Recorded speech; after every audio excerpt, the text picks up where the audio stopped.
राधे जय एकविरा. तर चहा घेतला संध्याकाळच्या वेळेस पियाला. चहामध्ये टोस्ट घेतले. त्यानंतर जेवणाची तयारी करायची होती. सुरून फ्राय करायचं होता आज ना, भेंड्यांची पण भाजी. तर सुरून फ्राय आमच्या वहिनीने सांगितले करायला.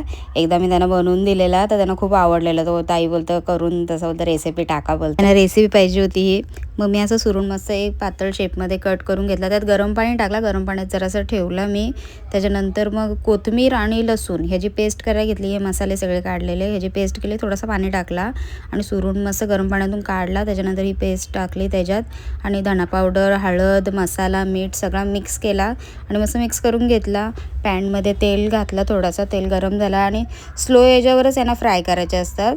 आणि असं एक एक एक आपण जशी समजा मच्छी कशी आता बोलते नॉनव्हेज खात नाही ना, मच्छीचा बोलते व्हेज करते ना, पण अशी मच्छी जेव्हा आपण बनवतो ना त्याच प्रकारे पण आपण झाकण ठेवायचं असतं. कारण की सुरून असं शिजत नाही. मग त्याच्यामुळे असं आस्ते आस्ते शिजायला पाहिजे ना, तर काय होईल करपून जातात आणि मग कडू कडू लागतात ते. एकीकडं मग ते शिजत ठेवले तर मी भेंडी कापून घेतली. भेंडी मसाला पण मला करायचा आहे. भेंडी ठेवली मग एकीकडं कापून आणि सुरून जरा एक साईडनं असं ओलतून घेतलं आहे पूर्ण.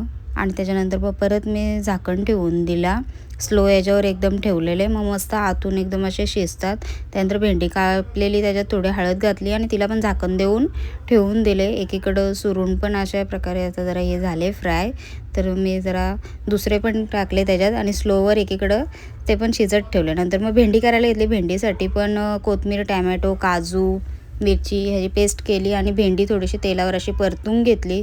त्याच्यानंतर मग कांदा असा पातळ कापलेला तो घातला. त्याच्यामध्ये जिरा घातला. रायाने घेतला जिरा आणि कांदा जरासा परतून घेतला. त्याच्यानंतर मग ती ग्रेव्ही केलेली ती टाकली त्याच्यात.